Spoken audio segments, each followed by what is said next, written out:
But as it is written, eye hath not seen, nor ear heard, neither have entered into the heart of man the things which God hath prepared for them that love him. But God hath revealed them unto us by his Spirit. Psalms chapter 17, verse 15. As for me, I will behold thy face in righteousness. I shall be satisfied when I awake with thy likeness. Shalom Yasharala, peace Israel. Call Halayimlah, Alahayinawa, Abanawa, Yahweh, Bahasham, Yahushai, Bahasham Rakapadash. All praise to our power, our Father, Yahweh, in the name Yahushai, in the name Holy Spirit. Double honor to our elder apostles and elder bishops, great millstone. Peace and blessing to your hopeful elect out there. You brothers teaching his word in truth and in sincerity, okay? Yahweh Shai will make you elect like him. Yahweh Shai will make you hopeful elect out there just like him. He's gonna make you just like him, and he's gonna give you everything in due season, okay? I'm reading the scripture again, and then I'll get another. Just gonna read two scriptures in the Psalms. Psalms chapter 17 and verse 15 again. As for me, and this is a Psalm of David, and we know King David was an Israelite. Or should I say he is an Israelite, okay? So this verse right here is only for the Israelites, beginning with the elect. Those are part of the house of David. Because King David himself, he wrote this. Psalm 17 and 15. As for me, I will behold thy face in righteousness, meaning you will behold this truth. Okay? This truth is the Lord's face, his image. You're looking at his face in righteousness by you understanding this truth. Okay? He opened up your mind to receive this word. You understand and believe in the true proper name of the Heavenly Father, Yahweh. You understand and believe in the true proper name of his beloved Son, Yahushai. You know that we're the Israelites, so-called blacks, Latinos, Hispanics, and Native Americans. You understand this truth. So you're beholding his face in righteousness, meaning you're understanding these scriptures. I shall be satisfied when I awake with thy likeness, meaning when you're changed. When Yahushai returns to this earth, he's gonna quicken you. He's gonna give you life. When you receive that new body, it's like you're waking up for the first time. Totally refreshed, totally renewed, totally rejuvenated. A whole new world, a whole new life. That's how it's going to be when you receive that immortal body. You will be satisfied when you awake with his likeness, meaning you're going to be changed and you're going to be just like him. Because he is the perfect model. He is the archetype. So for you hopeful elect out there, you're being made into different versions of Yahushai. When he returns to this planet Earth, he's going to make you just like him. First, he gave you his truth. You have his truth by way of his death and resurrection, because Yahushai had to die for us to receive this truth, this word. So you're beholding his face by you looking at this word. So you see Yahushai all the time. You see Yahushai by way of this word, because he is the word. He comes in the volume of the book. And the more you get into this book, the more you're becoming like his image spiritually. And when he returns to this earth, physically, you're going to be like him. Physically, you're going to be changed. And you're going to receive that new covenant. The law, statutes, and commandments will be in your mind. You're going to be programmed to do righteousness. Okay? You will have the law, statutes, and commandments downloaded within your brain. You're going to be satisfied when you awake with his likeness, meaning when he returns, he's going to beam you up, deliver you, and you're going to be just like him. And he's going to give you everything. He will give you everything, man, because he himself received everything. Now, this is Psalms chapter 16, beginning verse 9. Therefore, my heart is glad. Now, this is Yahweh Shai speaking in the spirit. Now, these are Psalms written by our beloved King David. But a lot of these Psalms, you hear Yahweh Shai in the spirit. Therefore, my heart is glad and my glory rejoiceth. Talking about Yahweh Shai. Because he knew that he was going to be resurrected after his crucifixion. And he knew what glory would follow his crucifixion, you know? He had the tunnel vision. He believed in the reward that he was going to receive.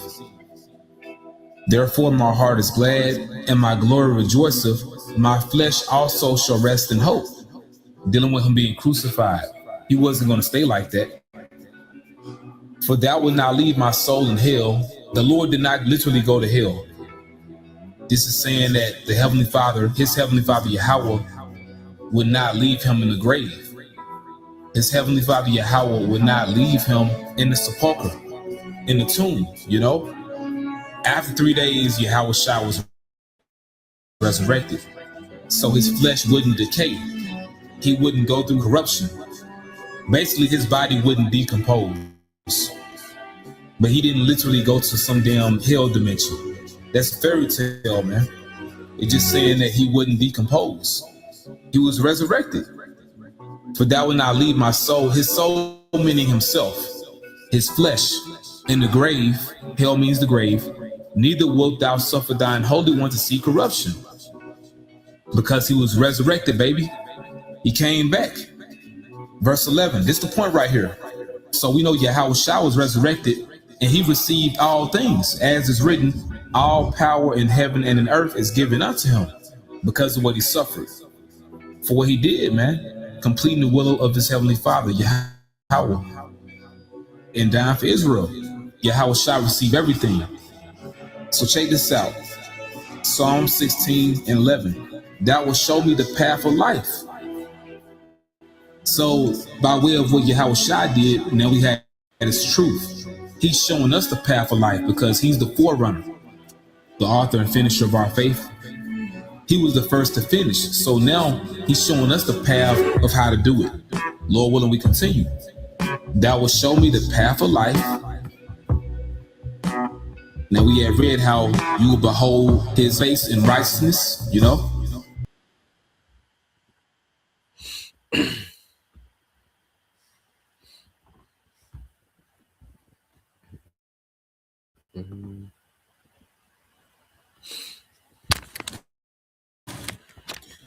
All right, Shalom.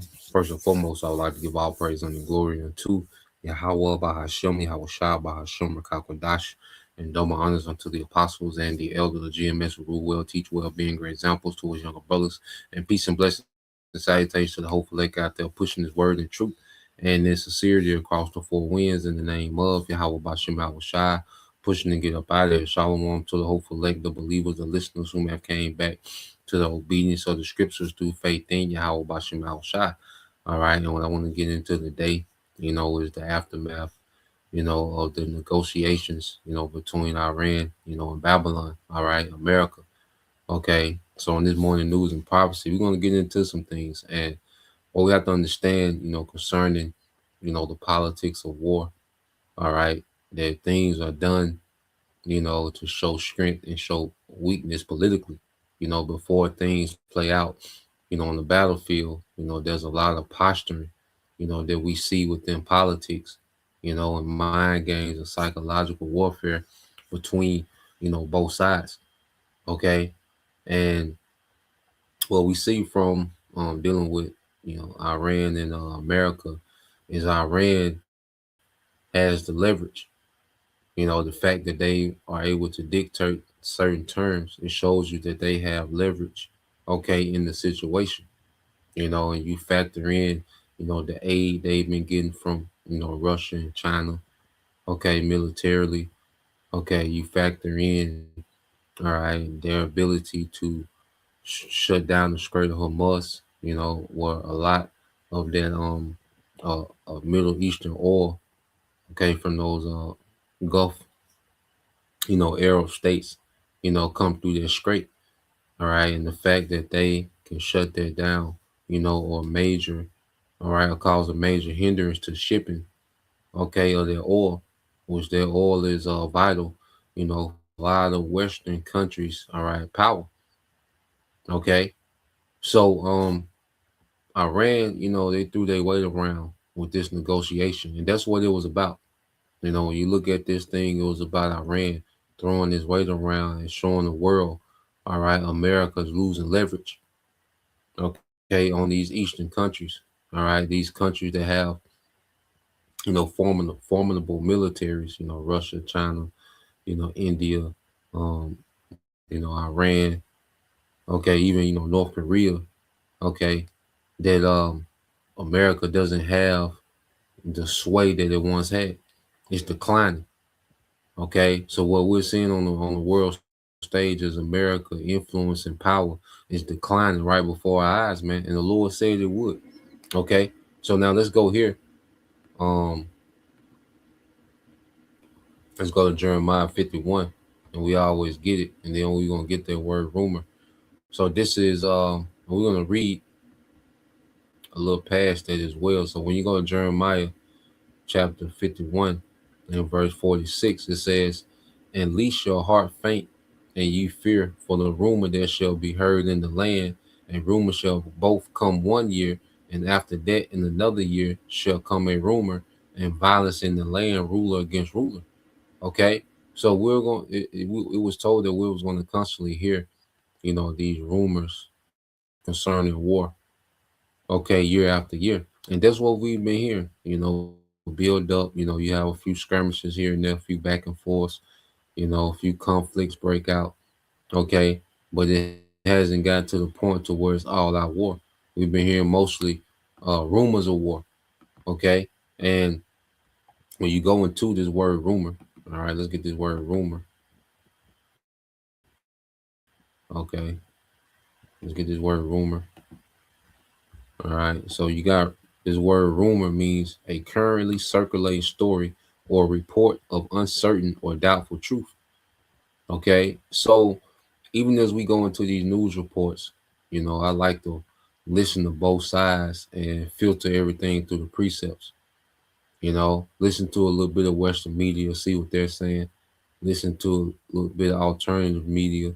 Listen to particular sources, that are more boots on the ground. You know, that's my more reliable source. The boots on the ground perspective. Ex um, military, ranking officers and certain analysts that are actually in, certain countries. Okay, they actually been, to Iran and different places, Ukraine and Russia, and have their boots on the ground perspective of what's really going on. So we, collect, the different stories, and we filter everything through the scriptures, because it's just a bunch of circulating stories, so you got to cross reference, and then plus they done threw AI in the mix, so you just got to fine comb certain things and filter everything through the scriptures, man. Okay, so with these circulating stories, that we're hearing, speculation, certain things, all right, unverified, okay, but then you have multiple people say the same thing, and then the determining factor is always prophecy. Okay, so as we follow the narrative of prophecy, we begin to determine, what's all right, truthful, man. Okay, in these certain circulating stories, all right, within these rumors. Okay, we can extrapolate, truth. Okay, because when you go back to Jeremiah 51 and 46, because as it speaks of wars and rumors of wars, all right, before war break out, the violence of the war fully breaks out. Well, what do the scriptures go on to say? Therefore, behold, the days come that I will do judgment upon the graven images of Babylon, and her whole land shall be confounded, and all her slain shall fall in the midst of her. Okay? So the Lord's finna judge America, man. America finna lose. Okay? America is getting ready, all right, to be turned to a desert in the midst of this war. Okay? So everything that America is doing is in vain. All this trying to show power and, you know, this gunboat diplomacy, all this for nothing. Okay? Because the Lord has determined to turn America to a desert. The whole land shall be confounded, and all the inhabitants of America are going to be slain in the midst of her. Then the heaven and earth, it said, then the heaven and the earth and all that is therein shall sing for Babylon, for the spoiler shall come unto her from the north, this is beginning with Russia, said the Lord Yahweh Bashim Al Shai. And those nations that are allied with Russia, okay, mainly with Iran, China, and eventually going to be Turkey, okay, India, North Korea, those kings of the east. Okay, so the Lord is getting ready to avenge his people by what he does to America, man. That's why you read verse 49. As Babylon have caused the slain of Israel to fall, the true tribes, the 12 tribes, man. America is responsible for a lot of blood of the 12 tribes, man. North, Central, and South America, man. Okay, so at Babylon shall fall the slain of all the earth, man. You see? And because what America's getting ready to do, all right, they're going to walk into this trap and start this third world war. Okay, that's going to spark a lot of slaughter in the planet Earth, man, due to the pride and the arrogance of Babylon. Okay, so according to that narrative, we know America finna lose. Okay, so it will make sense that America, you know, will begin to be weakened on the world stage. Okay, as these nations will become emboldened. You see, because you go here, you know, just dealing with the narrative of prophecy, man, you know, to filter through, you know, the rumors. Okay. This is Jeremiah 49:15 said, for lo, I will make thee small among the heathen and despised among men. Okay. Matter of fact, read verse 14. Jeremiah 49:14, I have heard a rumor from the Lord, and the ambassador is sent unto the heathen, saying, gather ye together and come against her and rise up to the battle. So the Lord, you know, is demanding these nations to rise up to the battle. Okay. And these last 7 months, man, Russia and China have been really invested into Iran militarily, man. They was already heavily invested economically, but now they've turned it up a few notches, you know, with the military cooperation with Iran, man. Okay, and that's because that's the decree of the Lord. All right, especially dealing with Russia. May God. Okay, for lo, I will make thee, and this is speaking of America, small among the heathen and despised among men. Okay, so we're seeing America, the Lord is making America small among the heathen, man. The sway that America used to have, okay, the military dominance that America used to have, their influence, you know, their political might, you know, their diplomacy, dominance, all this dwindling, man. Because the Lord said it will, he said he will make it small. Okay, so we're seeing that happening right before our eyes.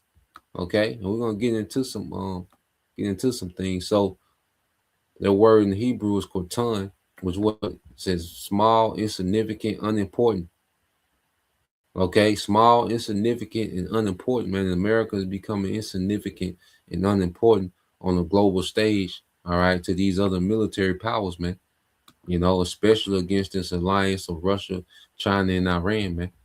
All right, they're beginning to treat America like a little boy. Okay, like a boy amongst men. You see, so let's go from there. Let's deal with this. Just dealing with the build up. Okay, from Russian and Iran military cooperation. All right, let's see. Let's play a little bit of this. Okay, then we'll go into the post, negotiations. All right, so let's play this. What is this, you wonder? It has been confirmed that Mi-28 attack helicopters are now in service in Iran. They've got Russian Spartak MRAPs in Iran and Mi-28 helicopters. Will the next delivery be Russian Su-35s? Now, if you're wondering what good Mi-28 attack helicopters do, it allows for better night operations for the Iranians, anti-armor and ground attack operations, kitted with 30-millimeter autocannons, up to 16 guided anti-tank missiles, unguided rockets, and air-to-ground bombs, allowing Iran to target armored vehicles, tanks, fortified positions, and even drones. The Secretary of Iran's Supreme Political Council, Ali Larijani, he was in Moscow this week, and he, of course, did meet Putin when he was in Moscow. I think this is an old photo, but it was confirmed by Russian Iranian media that they did meet. But, what was so interesting about this was in the Iranian press before Larijani went to Russia, it was described not as what it's usually described as, going to meet Putin. Larijani goes to meet Putin. It was described as going to meet with Russian officials, going on a Russian, bilateral, whatever. It's like, to me, that immediately indicated that this is not just about words being exchanged between Putin and Larijani, or a message being sent from Pezeshkian or the Ayatollah to President Putin. That was just my initial takeaway. And I was like, maybe I'm being schizo. Maybe, this is just me thinking something that's not actually happening. But it appears as though maybe I was correct, because the Iranians said that in the meetings that took place in Moscow, political, security, and military spheres were all addressed. Okay. Then Larijani comes back to Iran. And what happens not too long after? We see last night, we see 4 Russian military jets come tumbling into Iran. Okay. So what does that tell us? Well, I don't know what it tells us. It tells us that there are a lot of possibilities that the Israelis and U.S. troops in the region should obviously be worried about right now, because the Russians have sent a great deal of Iranian cargo jets toward Iran over the past weeks and months. We know also Belarus, Lukashenko, he has sent several of these cargo jets with Belarusian goods on them, Belarusian anti-missile defense systems, air defense systems we have seen in Iran now, okay? But there's something that the Iranians have been waiting for, and we've touched on this a little bit over the past few months. We've seen the buildup of very special sorts of hardened hangars being deployed in Iran, at air bases in Iran. We've seen from satellite images of hardened shelters being constructed at these Iranian air bases. Okay. What is that indicative of? It is indicative of the fact that Iran is preparing for Russian fighter jets to arrive at some point in the near future. We know that they are coming. We have seen the leaked purchase order that Iran made for these Russian fighter jets, Su-35s. We know for a fact that this is all real, because part of that purchase order from 2023, deliveries expected in 2026, were Mi-28 attack helicopters. Mi-28 attack helicopters. Now, we've seen no proof that the Russian fighter jets have arrived in Iran. We have seen proof that Iranian fighter pilots are training in Russia on these fighter jets. But what we just got over the past 24 hours shows us that movement is beginning to happen. What is this, you wonder? This short snippet? It has been confirmed that Mi-28 attack helicopters are now in service in Iran. So far, They've got Russian Spartak MRAPs in Iran and Mi-28 helicopters. Will the next delivery be Russian Su-35s? Good question. So you have Russia playing this role as being the guard, so the build up to these, talks that happened in Oman, yesterday, Russia has just been flooding Iran with military hardware. Okay, China as well. Okay, Iran, fighter jets are being trained in Russia, to operate, all right, this military hardware, from the missile defense systems to the helicopters to the fighter jets. Okay, so Russia is doing exactly what the scripture says is being a guard unto them, prepare thou and prepare them, going to Ezekiel 38. Okay, so we filter everything through the narrative of the scriptures and we deal with what's happening according to the scriptures, man, and this is happening in real time. Okay, so while Iran, all right, Iran diplomats and American diplomats are having talks, Russia's being the guard, okay, until Iran, okay, which Iran and Russia is going to be at the forefront, okay, of sparking off this third world war, all right, with the beast, okay, which is going to turn America into a desert. You see, now let's go here to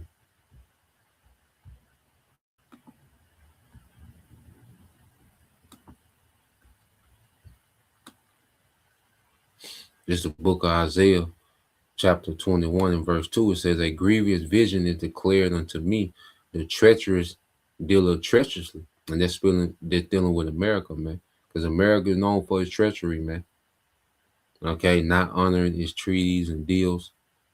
Okay, causing uproars and civil unrest in these nations, pushing regime change. And you see, America is known for its treachery, man. Okay, along with them small hats. It says, in the spoiler. Okay, pushing propaganda, to invade, countries, to get their resources,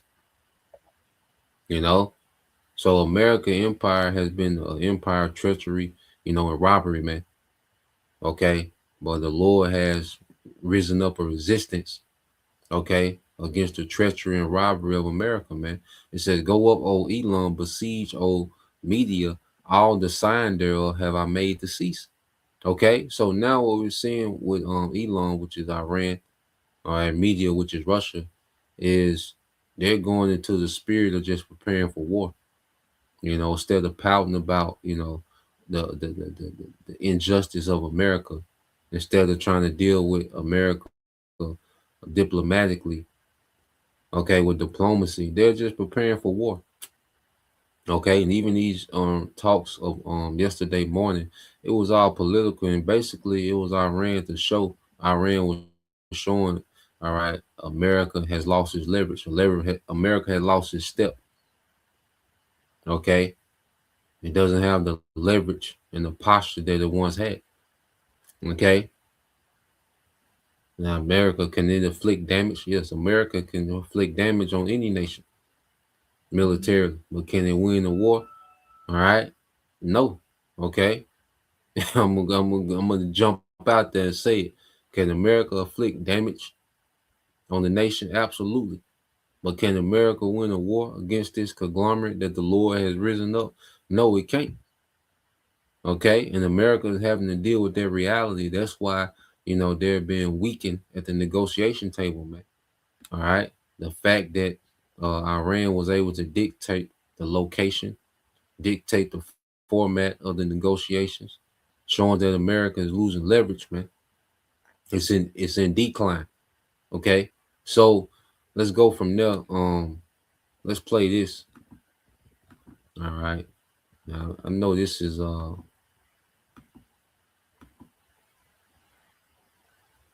let's go here.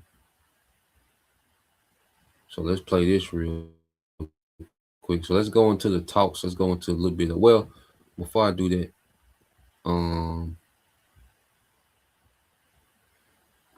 before I play that one, because now you have let's go into a little Western media. You know, you got to filter through Western media pretty tough. So, let me see. Now I got, yeah. So let's go here. So now you got these reports, you know, that they're telling U.S. citizens to leave Iran now, you know, after these talks, you know, as if there's going to be, you know, military escalation. All right. So this is um, a report dealing with post talks. Okay. So let's play this. Warning American citizens to, quote, leave Iran now. The notice is coming as the U.S. and Tehran begin indirect nuclear talks in Oman. Let's get our national security correspondent, Jennifer Griffin, to give us the latest details out of Washington. Hello, Jennifer. Hi, Sandra. Well, shortly after the talks ended in Oman today, the IRGC Navy sent about 40 fast boats into the Strait of Hormuz after the U.S. slapped more sanctions on Iran's ghost fleet of tankers used to smuggle oil. The face-to-face talks lasted 8 hours. The two sides agreed to meet again. Overall, I can say that it was a good start. This was the first time U.S. and Iranian negotiators have spoken in depth since the U.S. and Israel bombed Iran's nuclear sites last June. Present for the talk, U.S. CENTCOM Commander Admiral Brad Cooper, who has been assembling an armada in the Middle East to include a U.S. aircraft carrier strike group. Treasury Secretary Scott Bessent revealed Thursday the Iranian protests in December may have been the result of U.S. economic pressure, which led to a dollar shortage and one of Iran's largest banks failing. We have seen the Iranian leader. So, as you know, you have talks that, because the Iranians said, you know, the talks was a good start, you know, and they might, you know, talk again, you know, so there's no deal because there was, you know, they was both sides, all right, what America wanted, Iran wasn't willing to even talk about, okay, and what Iran wanted, okay, America did the exact opposite. So Iran went in hoping to see if they can talk about some sanction relief, because when you don't have the US dollar, you know, in circulation within your economy, then it's hard to stabilize your currency. Okay. So Iran they want, okay, look, if we can make some deal to where we can start getting some American dollars circulating in the economy, we can stabilize, you know, for the people, you know, we can bring down inflation a lot, you know, so we're willing to decrease uranium enrichment and even purity, okay, if we're able to get some relief from sanctions. Okay, so that was Iran whole thing of going into these talks. All right, America, they wanted, you know, Iran to they wanted Iran to stop the nuclear, okay, enrichment altogether to nothing. Okay, and they wanted them to begin to scale down their ballistic missile technology. Okay, and they wanted them to stop funding the proxies. Okay, in with Hezbollah, the Houthis, and the what's the third one? Oh yeah, Hamas. Okay, and also the proxies in Iraq and Syria, Iranian proxies in Iraq and Syria. So that's what America wanted. So Iran didn't even talk about that, you know. So the Iranian diplomat, he's like, look, you know, it was a good start. You know, he gonna go back and talk to, you know, the Iranian government, console with them, see how they want to move going forward. So there's supposed to be, you know, more talks in the future, maybe. But in the midst of so-called more talks, you still have military buildup. All right. And then what America did was put more sanctions on Iran. Okay, right after the talks.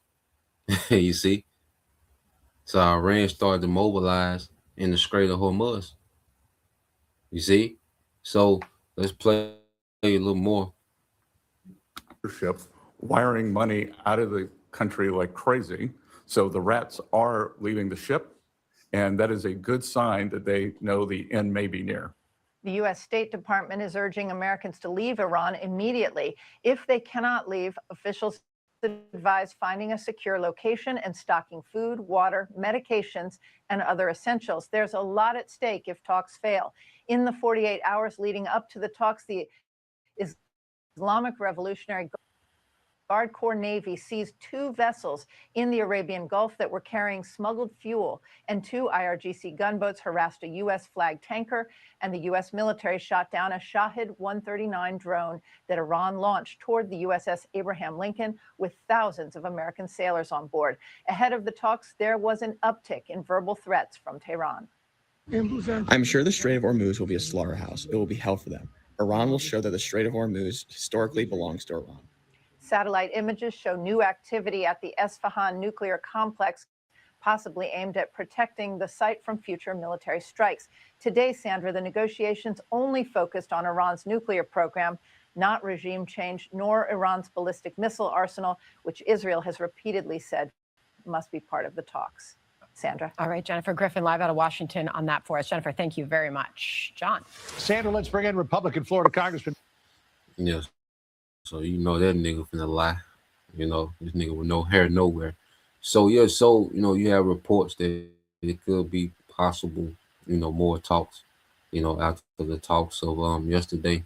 We'll see, but what America did after the talks, they put more sanctions on Iran. So Iran just keep preparing themselves for war. Okay. They're not going into this thing, with the hopes that America is going to do right. They know the best thing to do, the best way to deal with America is just prepare for war. When dealing with America in these small hats. Okay. So let's go from there. Now let's go here. Go to a more non-biased, I say, because you extrapolate, your different stories based on prophecy and then based on what's happening in real time. So let's play this.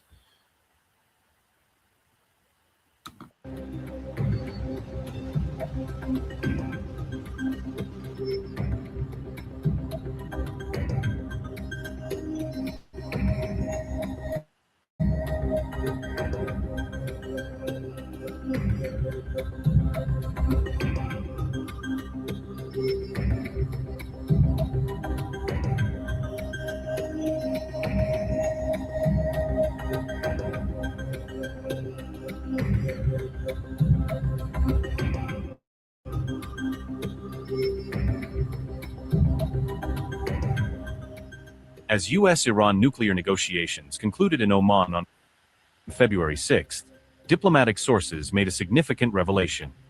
One diplomat told Reuters that Iran had displayed a new level of willingness to engage in detailed discussions regarding both the extent and purity of its uranium enrichment program. In addition, Iran signaled its readiness to explore alternative frameworks, including the possibility of forming a regional consortium to oversee nuclear enrichment. In exchange for these concessions, Iran reportedly presented several demands, the most prominent being the immediate lifting of international sanctions imposed by the United States. These demands specifically include the removal of restrictions on Iranian banking and oil exports and a reduction of U.S. military presence and assets stationed in the Middle East region. Iran's lead negotiator, Abbas Araghchi, told reporters that the talks had started on a positive note and that both sides had agreed to continue discussions in the coming weeks. However, soon after the negotiations concluded, U.S. President Donald Trump announced a new round of tariffs, signaling a hardening stance to increase economic pressure on Iran. The U.S. announced a 25% tariff on all imports from nations that directly or indirectly buy Iranian goods and services. According to White House statement, the primary goal of this economic action is to discourage countries from maintaining commercial connections with Iran. American officials have also indicated a desire to expand the nuclear discussions to address Iran's ballistic missile programs and its support for regional proxy groups. Iranian representatives have repeatedly rejected including the missile issue in the talks, reiterating the country's right to enrich uranium.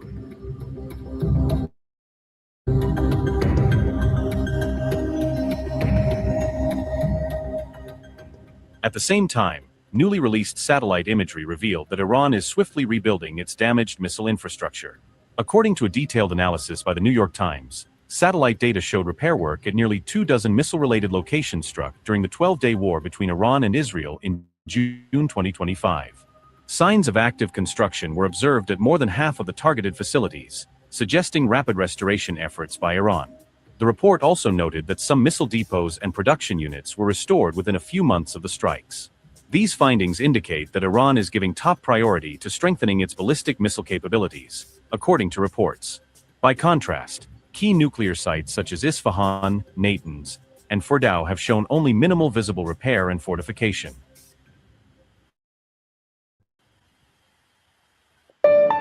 And see what America is doing, because now Trump is putting tariffs on everyone that deals with Iran. And all it's doing is isolating America, man. It's just isolating America. And everybody is seeing that America and these small heads are the problem. Okay, and they're just unreasonable, man. You can't talk to them. You can't reason with them. You can't come to any type of terms with them. So as you see, Iran is talking to America. They're constantly preparing for war. Okay, they got their hand on the trigger as they're talking. So Trump, he's doing what he does. Playing this tough guy. With these tariffs. Which when he puts tariffs on these nations, the American corporations have to pay, all right, their tariff to do business with these nations. The European nations have to pay tariffs to do business, all right, with particular nations, man. Okay, so this is another way of the devil also, taking this opportunity to destroy the global economy as well. Because terrorists the only thing terrorists do is destroy, okay, all these corporations that are not part of these major corporations. Because if you're a smaller business, you can't survive 25% tariffs. Okay, so there's also another opportunity for the devils, to destroy the global economy. Okay, these smaller businesses, man. Okay, so let's go from there. Now, I want to get this video. Now, this one really get into it. Okay, this one really get into it. Now, if this is, I say, we deal with rumors, but it makes sense, because it lines up with prophecy. I'm listening to it, and a lot of what's being said lines up with prophecy, man. So we go, get different videos, but this video here really lines up with prophecy, man. We're just getting it from different aspects. So this video here says what really happened, okay, in Muscat, all right, which is the city in Oman, all right. Now this one makes sense, and if this one played out like this, all right, America is looking extremely weak. But you're not going to hear this in Western media, But but the people that's in these circles, they know the move Iran just made, all right, and made America look silly, okay, amongst these other leaders, man. All right, because remember, we know for sure, dealing with the facts, Iran made them switch, all right, the location of the meeting. All right, they made them switch venues, and America wanted to have other countries involved. They wanted to have a multilateral discussion. Iran said, no, it's just going to be us and you. It's just going to be bilateral, which is two. Iran and America, we're going to be the only people in these discussions, because America wanted a multilateral discussion with other nations involved. But Iran said, nah, we're going to change it from Turkey to Oman, and we're going to change it from multilateral to bilateral. And guess what? America had to adjust to the demands of Iran. Okay? So Iran is already dictating the terms. We know this for sure. That's facts. You see? So let's play this one. And then when I'm listening to this one, I'm like, man. Iran just humiliated the United States in front of the entire world. And what happened today in Muscat, Oman will be remembered as the moment American diplomatic power died. Here's what actually happened during Friday's nuclear talks that the media isn't telling you. The American delegation arrived in Muscat led by Special Envoy Steve Witkoff and Jared Kushner, Trump's own son-in-law. They brought Admiral Brad Cooper, the CENTCOM commander who controls all U.S. military forces in the Middle East. This is America's top general in the region, a four-star admiral commanding aircraft carriers, fighter jets, and 40,000 troops across 19 bases. Iran took one look at the American delegation and said, "Get the general out of here. We won't sit at the same table with military officials." The Iranians refused to negotiate while CENTCOM's commander was present. They told Oman, the mediator, that any presence of CENTCOM or any regional military officials in the talks can jeopardize the process. Translation: remove your general or there are no talks. America blinked. Admiral Cooper was excluded from direct negotiations. The talks proceeded without him. And that's tough. You know, if Iran was able to exclude the American general, see, this is psychological, man. Because America come with their bully, you know, like this bully, they gonna send a general. These are negotiations. Why are you a general here, man? You see? So Iran was like, look, get that nigga out of here, man. Then we can talk. Okay? And that nigga ain't scaring nobody. Get this nigga out of here if y'all want to do some talk, man. You see? And that's a possibility that could have happened, man. You know, so let's play this. And instead of face-to-face discussions, Iran demanded and got indirect shuttle diplomacy through Omani mediators. Let that sink in. The United States of America, the world's sole military superpower, got told by Iran to remove its top general from negotiations, and America complied. This is unprecedented. When was the last time any country successfully demanded that America exclude military leadership from diplomatic talks? Never. Not Russia, not China, not North Korea. Nobody tells America who can attend negotiations, except Iran just did, and America accepted it. But the humiliation gets worse. The talks weren't even direct. Iranian Foreign Minister Abbas Araghchi refused to sit across from Steve Witkoff and Jared Kushner. Instead, Oman's foreign minister, Badr al-Busaidi, shuttled between separate rooms, carrying written demands back and forth like a waiter taking orders. America would write down its demands. Oman would deliver the paper to Iran's delegation in a separate room. Iran would write their response. Oman would carry it back to the Americans. Then repeat. For 8 hours, from 10 a.m. to 6 p.m. local time, the most powerful country on earth couldn't even achieve face-to-face talks with Iran. They sat in separate rooms, passing notes through Omani intermediaries. And here's what those notes said. America's demands: Iran must agree to zero uranium enrichment on Iranian territory. Iran must severely limit or eliminate its ballistic missile program. Iran must stop supporting Hezbollah, Hamas, and Houthi forces. Iran must cease threatening Israel. Iran must improve treatment of protesters. Iran's response? No. Specifically, Iran said, according to Reuters sources briefed on the talks, missiles are completely non-negotiable. Well, we will never discuss our defensive capabilities or missiles in any negotiation. Never. Not maybe, not under certain conditions. Never. On nuclear enrichment, Iran rejected American demands for zero enrichment, but said they'd discuss the level and purity of enrichment or possibly a regional consortium to manage Iranian uranium. That's not a concession. That's Iran saying, we'll keep enriching uranium, but we can talk about the details. Foreign Minister Araghchi described the talks publicly as focused exclusively on nuclear issues. Not missiles, not regional proxies, not human rights, just nuclear. And even there, Iran is offering minimal flexibility. Axios reported that some portions of Friday's 8-hour marathon did include brief direct exchanges between Witkoff and Araghchi, but the format remained primarily shuttle diplomacy, with Oman mediating. This represents a complete reversal of normal diplomatic protocol. Usually, Iran is the isolated pariah state desperate for sanctions relief, begging for meetings with American officials. Now, Iran is dictating terms. Location, Muscat instead of Istanbul. Format, indirect instead of direct. Participants, no military officials. An agenda, nuclear only, missiles off limits. And America is accepting Iranian conditions because the alternative is walking away and explaining to nervous Arab allies why diplomacy failed. 9 Middle Eastern countries, including Saudi Arabia, UAE, Qatar, Egypt, and Turkey, lobbied the White House at the highest levels to keep these talks alive. They're terrified of regional war. So Trump agreed to Iran's demands for the talks just to avoid being blamed for diplomatic collapse. But accepting Iran's terms has a cost. It signals American weakness. It shows that Iran, not America, controls the diplomatic process now. Let's talk about why Iran felt confident enough to humiliate America this way, and what it reveals about the real power dynamic between Washington and Tehran. First, the military context. While diplomats shuttled between rooms in Muscat, CENTCOM published new footage of the USS Abraham Lincoln aircraft carrier operating in the Arabian Sea. The propaganda message was clear. We have overwhelming military power in your region.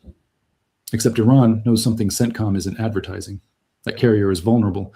Iranian anti-ship ballistic missiles can reach it. Drone swarms can overwhelm its defenses. And if fighting starts, thousands of American sailors could die before the Lincoln escapes Iranian weapons range. That's why Iran can afford to exclude Admiral Cooper from talks. They're not intimidated by American military power anymore. They've studied how to sink carriers. They've deployed missiles specifically designed to defeat Aegis defense systems. They know the economics favor them, cheap drones versus expensive interceptors. So when Cooper showed up in Muscat, Iran saw it as an intimidation tactic and called America's bluff. Your general doesn't scare us. Remove him or no talks. And America removed him. Second, the diplomatic context. This meeting almost didn't happen at all. Earlier in the week, America rejected Iran's request to move talks from Istanbul to Oman and to change from multilateral, with observers from other countries, to bilateral format. A senior U.S. official told Axios on Wednesday, "We told them it is this or nothing, and they said, okay, then nothing." The official added that if Iran refused the American format, people will look at other options, meaning military strikes. Yeah, so Iran been calling they bluff, man, all year. So they were like, when Iran wanted to switch the meeting to, Amman instead of Turkey, America was like, nah, we're not gonna do that. And then Iran was like, bet, well, ain't no negotiation. Then America was like, well, this might mean military action. Then Iran said, bet. That's cool too. Shit, that's cool too. So then what the nigga do? They switched the meeting to Amman. You see, these wolf tickets that America selling ain't nobody buying that shit. That shit work with Venezuela, Cuba, and shit. ICE, in Minnesota, you can sell them wolf tickets. You can't sell them wolf tickets over there, man. Ain't nobody buying it over there. So let's play this some more.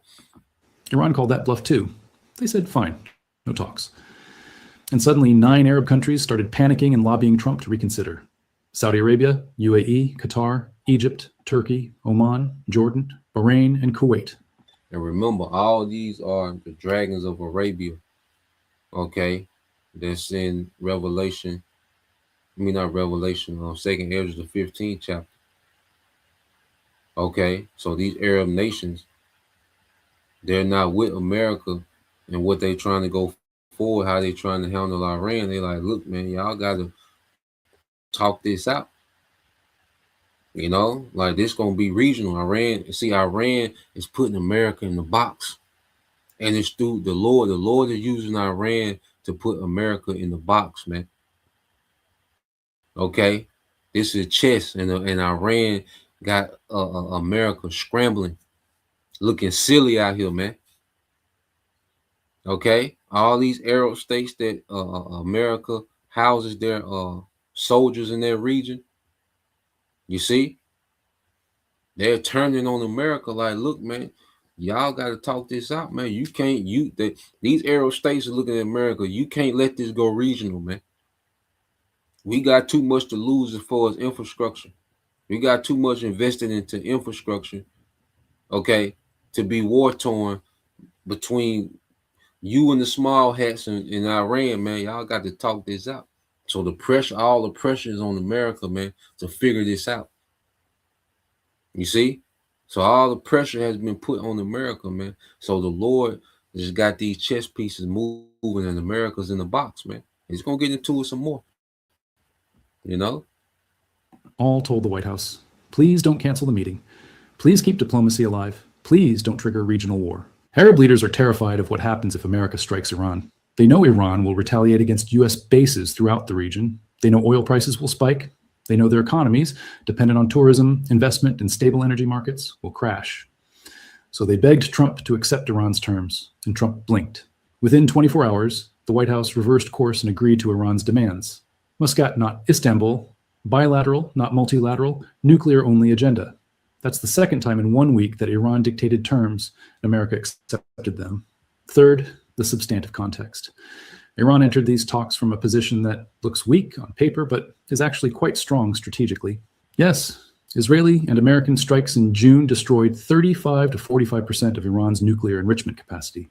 Yes, protests in January killed up to 20,000 Iranians. And now those numbers are off. Just dealing with those numbers. It wasn't that many people, killed during the protest, which those done by, those Western agent provocateurs. All right, mainly, which they've been captured. A lot of them been hung. Okay, America and Small has lost a lot of assets. So this even backfired on them. And then they didn't even get to do a strike to try to topple the government. So that even backfired on them, man. Okay, and the Lord just got the West looking bad, man. The America and the Small hat duo looking bad out here, man. Okay. represented the regime's worst internal crisis in decades. Yes, Iran's economy is devastated by sanctions, and its currency is at all-time lows. But Iran still has 2,000 ballistic missiles ready to fire. They're producing 300 new missiles per month. And they got way more missile stockpile than that. There's one thing when you get into these numbers, you can never, nobody can say Iran has this many, Russia has this many. You can't say America got this. You're going to know when it go down how many. All right, it's way more than that. All right, you're not gonna know what these nations stockpile numbers are. You're not gonna be able to Google. Okay, these nation stockpiles and what they got.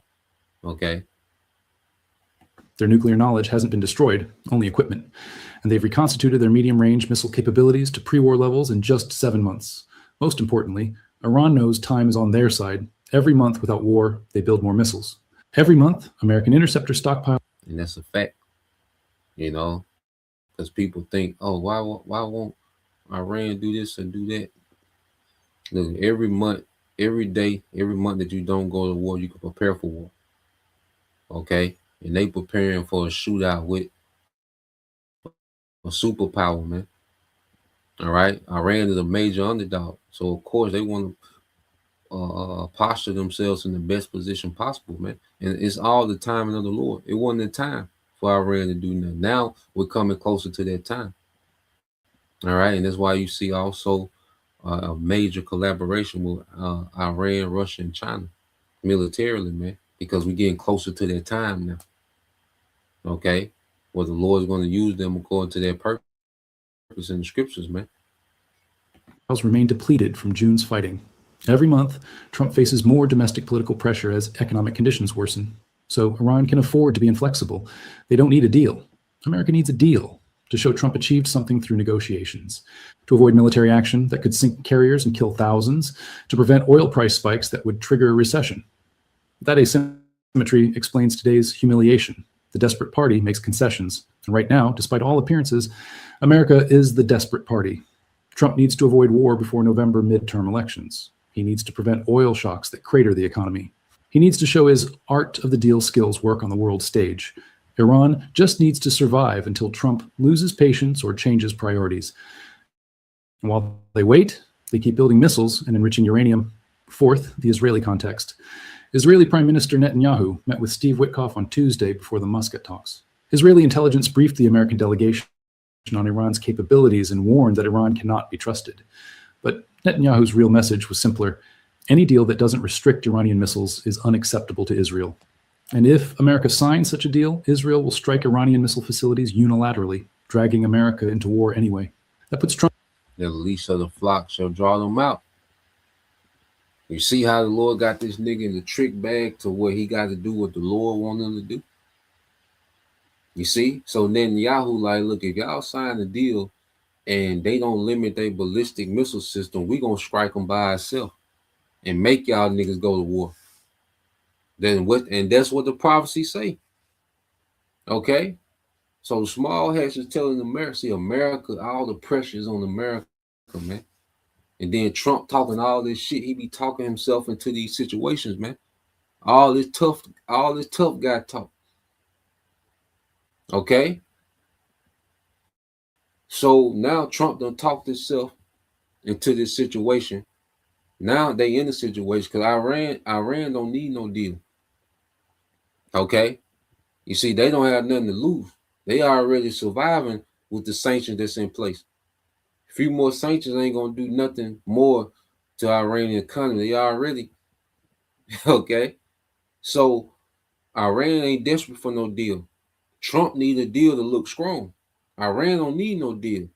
And if America want to exercise a military option, see, America is used to throwing that military option out there and nations folding. Well, it's not happening because we're in the time of prophecy. Okay? So now America didn't get no deal yesterday. So now they trying to save face with, putting sanctions on. Okay. That's what y'all, we got sanctions already. Russia got 24,000 sanctions from America, man. 24,000. Okay, what else you gonna sanction? You see, the Lord putting it to where these niggas gotta go to war, man. Okay, and these small heads said, look, if y'all sign a deal that don't involve them restricting their ballistic missile program, we gonna strike them. Okay. And what Iran gonna do to if them small heads strike Iran, the retaliation gonna be devastating towards America gotta get involved, man. Okay, which that's prophecy, man. The least of the flock. All right, gonna draw them out. You see? So let's play this a little more. I'm running back a little bit. Okay. And the brother can post that too. I think it's Isaiah 49:20.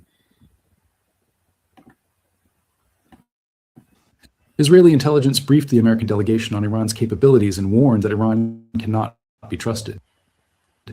But Netanyahu's real message was simpler. Any deal that doesn't restrict Iranian missiles is unacceptable to Israel. And if America signs such a deal, Israel will strike Iranian missile facilities unilaterally, dragging America into war anyway. That puts Trump in an impossible position. He needs Iran to negotiate on missiles to satisfy Israel, but Iran absolutely refuses to discuss missiles. So Trump can either sign a nuclear-only deal and watch Israel trigger war, or walk away from talks entirely and take blame for diplomatic failure. Iran knows Trump is trapped. That's why they can humiliate him by excluding his general, forcing indirect talks and dictating the agenda. So here's what today's humiliation actually means for Trump's Iran strategy, and why it signals that war is more likely, not less, despite talks continuing. First, the domestic political cost. Trump's entire brand is strength. America first. Peace through strength. We don't lose anymore. He's the guy who supposedly makes deals from positions of dominance.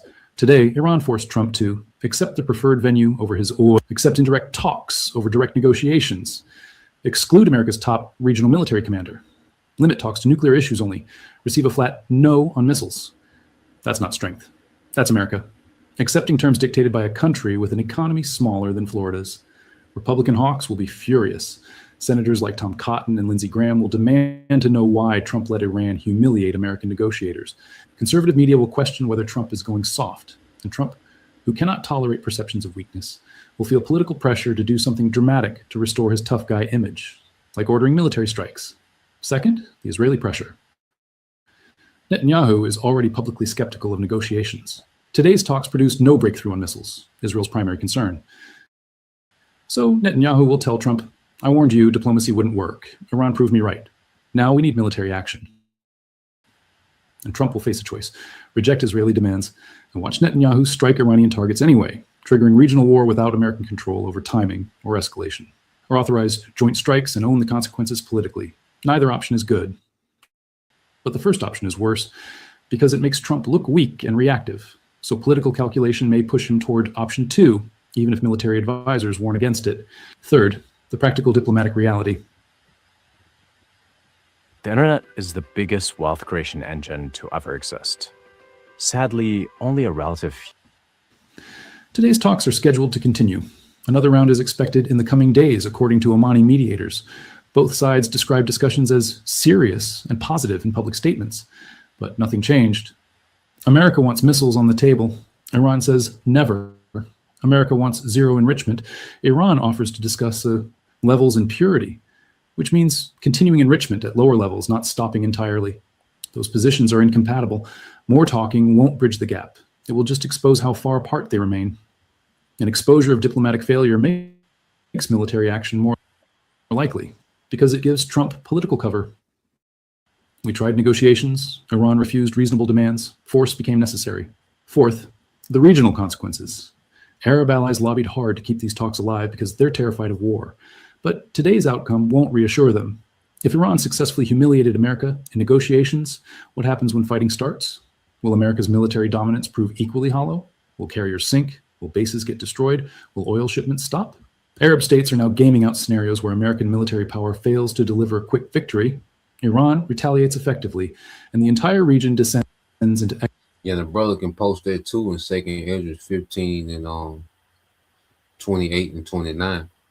You see, the Lord got this thing coming together perfectly according to the precepts, and that's why we filter the news according to the precepts, man. Okay, so it ain't nothing to talk about, really. You know, like they're telling the media that talks are good and we can continue talks. Okay, but Iran said we're not discussing the missiles. We're not even gonna talk about that. We're not talking about our missile capabilities with no nation. That's off the table.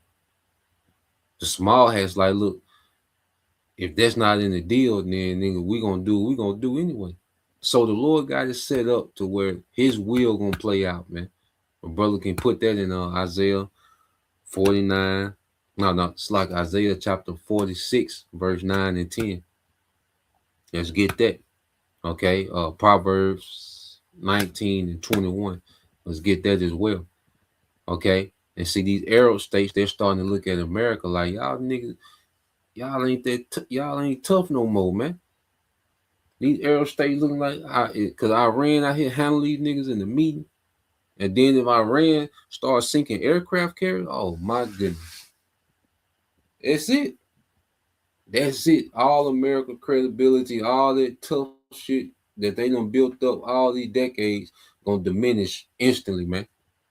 Okay, and these nations gonna begin to flip. Because the only reason people deal with America is because they don't want to have to deal with the American military, man. But once they start to see that the American military is vulnerable, everybody gonna turn on the whore, man. And that's what the prophecies say. Everybody gonna turn on the whore. European nations, these Arab nations, and then you already got the obvious nation that's already against the whore, and that's gonna get all these missiles sent to America, man. You know, you nation gonna be like, yo, weak ass and started all this shit over here, and you can't even hold up. You know, that's what's finna play out. You see, even what's that? Revelation 17 and 16. You see, so let's get this the brother. All right, student of Yahushua. It said the children which thou shalt have after thou hast lost the other. Is it 20? It might be another one, bro. I might have missaid it. The least of the flock. It's 49. Let me see. So like I told you the wrong precept. I should know that. I should know this one for sure. So Jeremiah 49.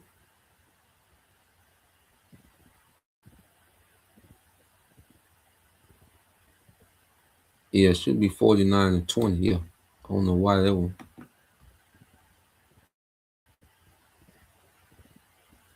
Yeah, that's not 20. I don't know.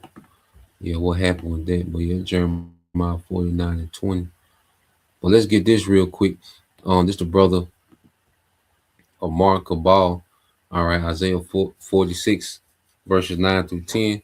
And it said, remember the former things of old, for I am the Most High, and there is none else. I am the Most High, and there is none like me. Okay? So how does the Heavenly Father, set himself from these false gods? Okay? Verse 10, declaring the end from the beginning and from the ancient times of things that are not yet done, saying, my counsel shall stand, and I will do all my pleasure, man. So we're seeing the Lord do all his pleasure, man.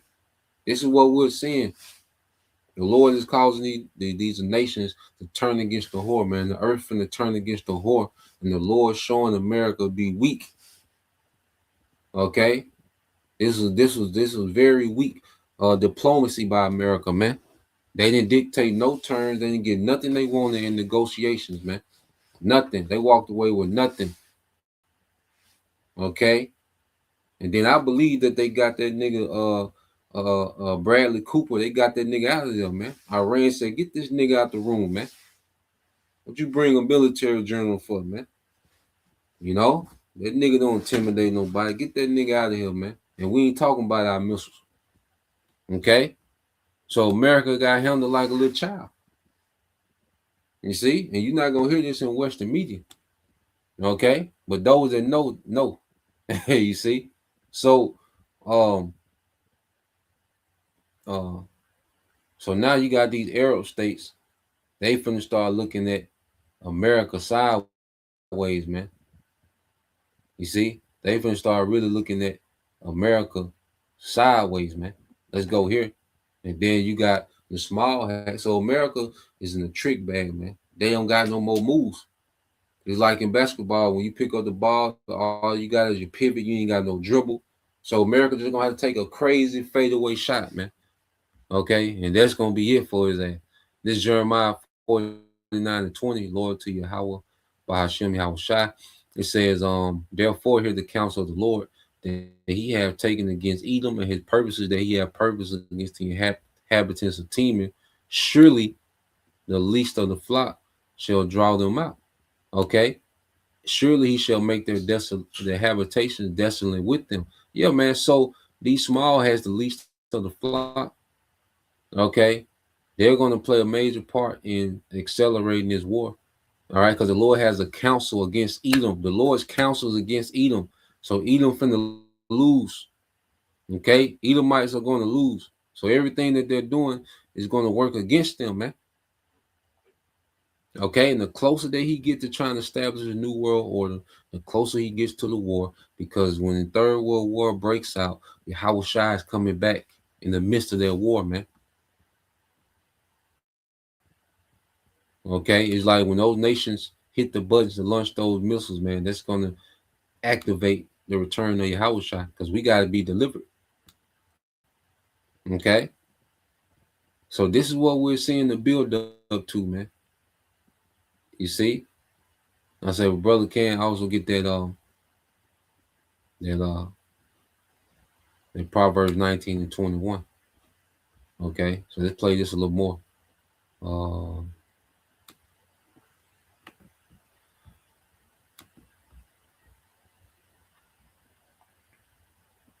Economic chaos and violence. That fear might push some Arab states toward accommodation with Iran, recognizing that America cannot protect them as reliably as they thought. Others might push harder for preemptive strikes before Iran gets stronger. Either way, today's diplomatic humiliation destabilizes the region by revealing American weakness. Fifth, the economic markets. Global markets are already in chaos. Bitcoin crashed to $69,000. Gold is volatile. Silver plunged. Dollar is weak. Stock markets are shaky. Investors see today's outcome, Iran dictating terms to America, and conclude that diplomatic solutions are unlikely. That means war risk increases. And war risk means oil shocks, recession fears, and capital flight from risk assets. The market crash that's already happening will accelerate if talks collapse entirely. And Trump will own that economic damage politically. So here's the final assessment. Today's talks in Muscat didn't reduce war risk, they increased it. By accepting Iran's humiliating terms just to keep talks alive, Trump showed weakness that emboldens Iran and disappoints allies. By failing to make progress on missiles, he ensured Israeli pressure for military action will intensify. By exposing the diplomatic gap publicly, he created political cover for eventual strikes. And by excluding Admiral Cooper, CENTCOM's commander, from negotiations, Iran sent a message, "We're not afraid of your military. Your threats don't work anymore." That message is dangerous, because it might convince Trump he needs to prove Iran wrong through military action. And it might convince Iran they can survive American strikes and emerge victorious. Both sides are now operating from miscalculations about the other's resolve and capabilities. That's the recipe for wars nobody wanted, but everyone stumbled into. The talks will continue. More shuttle diplomacy, more indirect messages passed through Omani mediators, more public statements about serious discussions and good starts, but nothing will change. Iran won't negotiate on missiles, America won't accept a nuclear-only deal, and Trump won't accept being humiliated indefinitely, so the talks buy time. Maybe days, maybe weeks, but they don't buy peace. They just delay the moment when Trump decides he's had enough diplomatic embarrassment and orders strikes to restore American credibility. And when those strikes come, everyone will point to today as the moment we saw it coming, the moment Iran proved America's threats were empty, the moment Trump's negotiators sat in separate rooms passing notes like children while Iran's missiles prepared to launch. Today wasn't diplomacy, it was theater. And the audience watching, from Beijing to Moscow to Jerusalem to Riyadh, saw exactly what Iran wanted them to see. America is weak. American threats are hollow. American power is fading.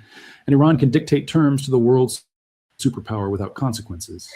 That's the legacy of Friday, February 6th, 2026, the day Iran humiliated America in Muscat, and the day regional war became inevitable. Iran just humiliated. Made them boys look like clowns out there, man. You know, Iran did that intentionally, man. You see, when the Lord played that out like that, man. You know. So let's go here. I think the brother posted it. Yep.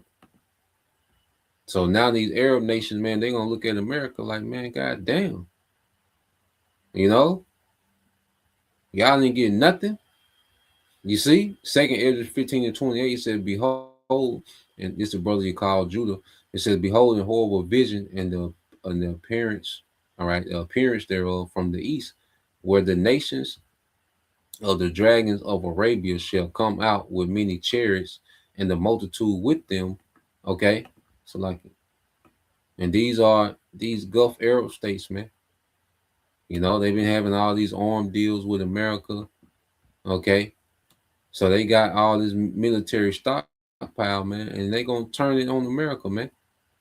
Okay, it says, reading on, it says, shall be carried as the wind upon the earth, and they which hear them may fear and tremble. Also the Carmenians raging in the wrath, all right, raging in wrath shall go forth as the wind, as the wild boars of the wood with great power. And these Carmenians are the Iranians, man. Okay, and they shall join battle and shall waste a portion of the land of Assyria. And we know that you know, these military bases over there in Assyria. Okay, I mean, these military bases over there in their region is an extension of America, man. All right, and that's all they've been talking about this last week, is those military bases are gonna get obliterated, man. Okay, which that's an extension of America military power in their region. You know, so a portion of you know, these bases, I mean, the portion of America's military might gonna get obliterated, man. Okay, and this is all prophecy, man, and it's lining up exactly how the Lord said what happened. All right, verse 31, it says, and then shall the dragons have the upper hand, remembering their nature, which is a wild man, and if they shall turn themselves, conspiring together in great power to persecute them, man. So these Arab states, man, the Lord gonna put the spirit on them to fight against the whore, man. The Lord putting the spirit on everybody to fight against the whore. Okay, and the Lord showing that He can make a weak nation strong. Okay, He can put powers in the hand of a weak nation to fulfill His will. You see, going back to here, you know, and we can end it with this one. The brother got it. This is the brother loyal to Yahweh Bashim al-Shai, Proverbs 19:21. There are many devices in a man's heart, nevertheless the counsel of the Lord that shall stand. Okay, so we're seeing the counsel of the Lord. That's what's standing. The hell what America trying to do, the elites trying to establish a new world order, America still trying to be tough out here. You know, this, that, no. Only thing that's going to stand is the counsel of Yahweh Bashim al-Shai. And this is what we see standing, man. Okay? And America got made to look like some clowns yesterday, man. All right? And it only puts pressure, okay, on America to fulfill the will of the Lord, man, and crash out. Okay? So, yeah, that's the point. All right? Lord will, you brothers. All right, and you sisters edify once again and give all praise and glory unto Yahweh Bahashem, Yahweh Shai Bahashem, and Kakadash, and double honors unto the apostles and the elders, the GMS who rule well, teach well, being great examples to his young brothers, and peace and blessings, salutations to the whole Shalom.